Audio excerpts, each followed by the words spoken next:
Bonjour à tous et bienvenue dans un nouveau numéro du journal télévisé de Grand Paris Info. Tout de suite les titres. Une crise dans la justice, le maire nous fait savoir son point de vue sur la situation. Une nouvelle association ancienne de Paris, nos envoyés spéciaux sont allés à leur rencontre. Le dimanche 19 décembre 2021, vers 19h30, Monsieur Badel, ex-juge au tribunal de Paris, nous annonce sa démission. Quelques heures plus tard, c'est au tour du substitut du procureur, Monsieur Mickey Angelino, et suivi de Monsieur Hu, ex-juge d'application des peines. Le maire nous explique cette situation ubuesque et les raisons de ses démissions. Du coup, bonjour monsieur le maire, merci d'avoir répondu à notre invitation. Comme nous avons pu le voir sur nos journaux différents, nous avons constaté qu'il y a une crise en ce moment dans la justice. Pouvez-vous nous en dire plus?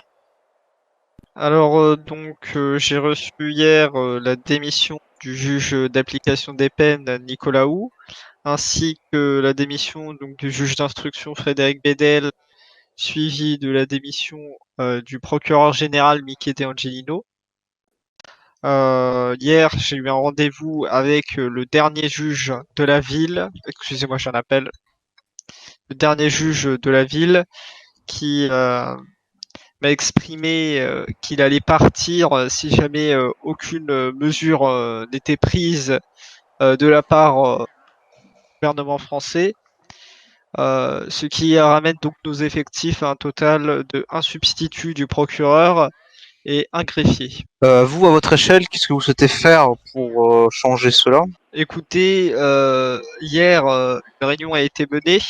Oh là là, excusez-moi. Une réunion a été menée afin de trouver des solutions. Des solutions potentielles ont été trouvées. Mais moi, pour ma part, comme ce qui est de la magistrature, on a eu beaucoup de paroles. Maintenant, ce qu'on attend, c'est les actes. En effet, beaucoup de paroles ont été prononcées. C'était de la poudre de perlimpinpin, clair. Donc maintenant, on attend vraiment qu'il y a des mesures qui soient prises pour que ça avance. Malheureusement, la vision du futur, pour moi, reste très pessimiste. Actuellement, la situation est très alarmante et visiblement, ça peut que s'améliorer, mais ça risque de pas s'améliorer pourtant. D'accord, donc pour vous, il est possible que la justice disparaisse totalement de la ville. Ce n'est pas une hypothèse à écarter, effectivement, au vu de la situation actuelle. Ce qu'on redoute le plus et ce qu'on va essayer que ça ne se produise pas. Mais ça va être compliqué. Qu'est-ce que vous prévoyez si un jour la justice venait à disparaître? Pour l'instant, nous n'avons aucune mesure qui ont été mises en place.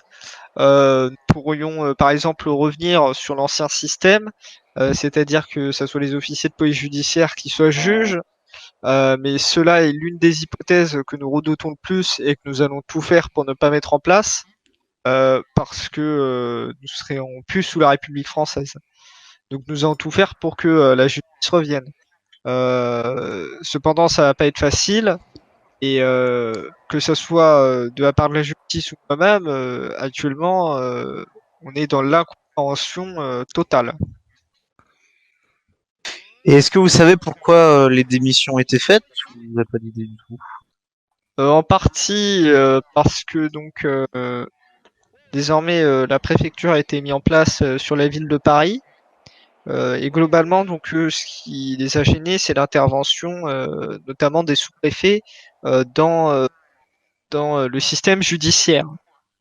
Nuit à l'atteinte, ce qui nuit, pardon, à la séparation des pouvoirs législatifs, exécutifs et judiciaires. Le pouvoir exécutif, représenté par la préfecture, s'est investi dans la justice, dans le judiciaire, et la nuit. Comment de votre côté vous avez pris les actes et... Pardon? Ouais, j'ai des petits soucis de tête. Du coup, je disais, comment vous avez pris personnellement ce qui a été dit dans la lettre de démission, par exemple, de Monsieur Bedel? Moi, je vous ai donné mon interprétation de la vie du juge d'instruction, enfin de l'ex-juge, et Pour ma part, sur certains points, je rejoins son avis. L'intrusion dans le système informatique, c'est quelque chose d'inadmissible. Moi-même, je comprends pas. Moi, j'y ai accès. Euh, Cependant, moi, déjà, j'étais pas très content d'apprendre que c'était un lieu qui était là pour poster des rapports qui a été utilisé à des termes de discussion. Les sous-préfets se sont mêlés de l'affaire et c'est incompréhensible. Et du coup, vous comptez lancer une session de recrutement pour rechercher des juges ou des choses similaires, des postes similaires? Les magistrats que nous avions sont irremplaçables et actuellement ce n'est pas du tout envisagé. Malheureusement, je crains que c'est soit nous les faisons revenir, soit la ville de Paris sombrera dans dictature de l'exécutif, pour être clair. Parce que Et ne croyez pardon. pas que je suis plein tout pouvoir, parce que justement, malheureusement, c'est loin d'être le cas. On a un manque de considération de la part du gouvernement. En revanche, je n'ai rien à dire contre le préfet qui, lui, s'attache parfaitement pour justement ce diktat. Y a-t-il des personnes du coup qui vont vous aider à surmonter cela, à surmonter cette situation? Non, malheureusement, ne sait pas qui va nous venir en aide et ça va être très compliqué. Et pour finir, du coup, avez-vous un mot à souligner ou quelque chose à dire aux Parisiens qui nous regardent? Et Négatif. au préfet et au ministre même, hein, éventuellement le ministre de la Justice. Peut-être de nous apporter plus de considération. Entre-temps, M. Vandamme a également présenté sa démission. Cette situation historique a fragilisé la préfecture, qui a été dans l'obligation de faire un débat citoyen. Un replay de ce débat est disponible sur votre chaîne préférée. Depuis le 22 décembre 2021, le parquet de Paris recrute des juges et des substituts. Pour plus d'infos, rendez-vous sur le site de la mairie. Donc aujourd'hui, on se retrouve avec le président et le vice-président de l'association Motor Club Paris. Donc je vais laisser se présenter un à la fois, comme ça au moins vous pourrez avoir une idée de qui est qui dans l'association.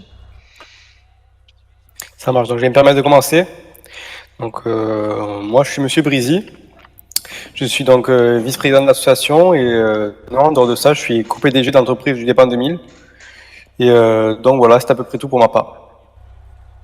Et quant à moi, bah écoutez, je suis Michel Vandamme, donc président du Motor Club Paris et en dehors du Motor Club Paris, je suis juge aux affaires civiles. D'accord, très bien. Du coup, j'aurais quelques petites questions à vous poser par rapport à votre association. Donc, est-ce que vous pouvez nous expliquer en quelques mots quelle est l'association, quel est leur but, etc. Quelle est l'histoire de l'association, pardon, excusez-moi.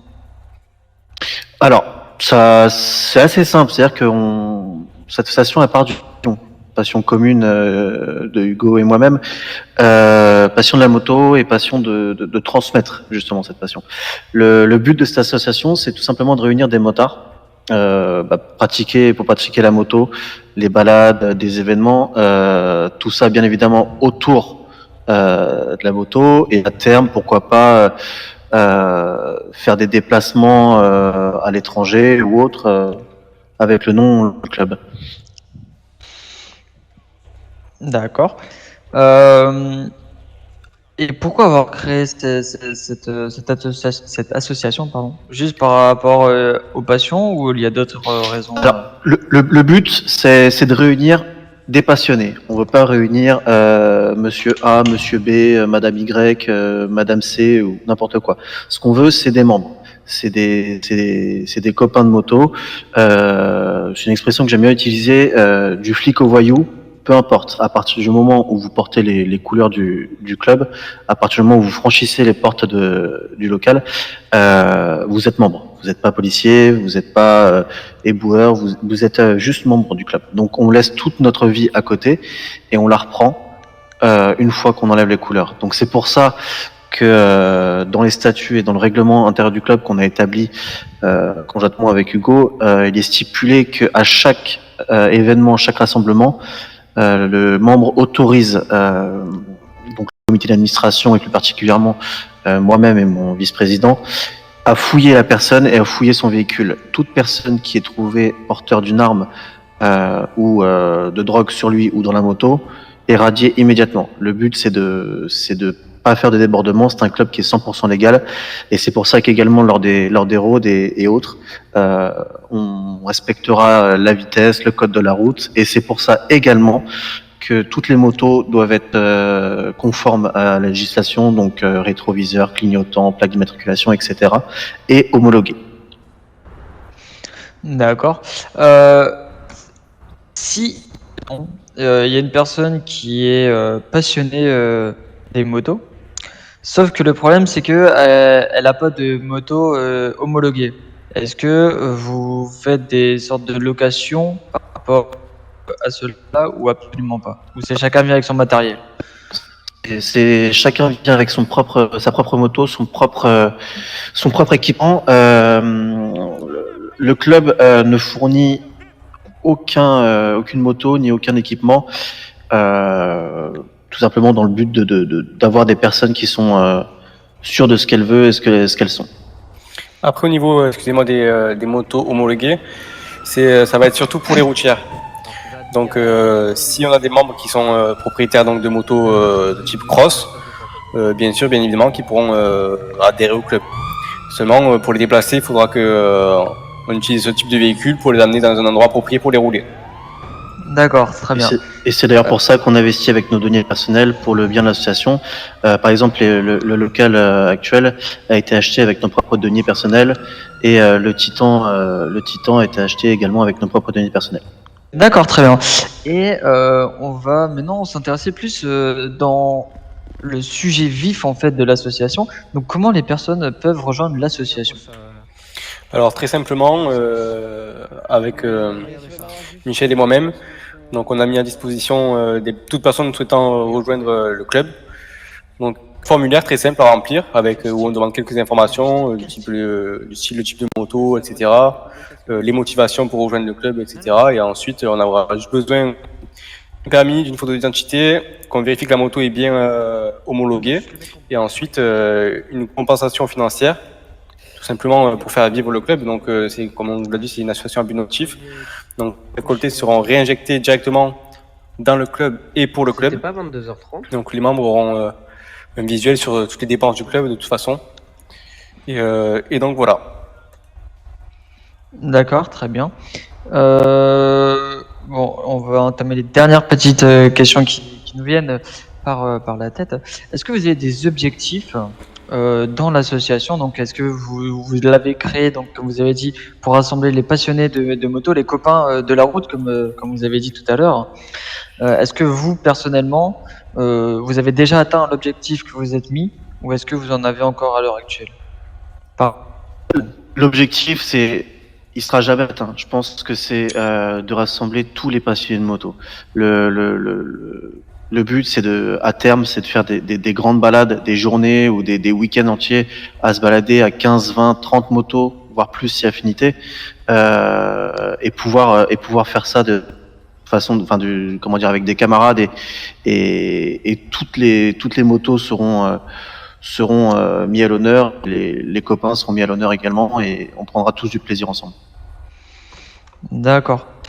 Pour participer du coup aux événements que l'association organise, est-ce que les personnes juste avant l'association peuvent intégrer l'association ou il y a un délai pour s'inscrire justement avant les événements? Alors du coup, comme a expliqué Hugo, donc il y a tout simplement un formulaire à remplir. Ce formulaire est disponible sur le radio D de la ville.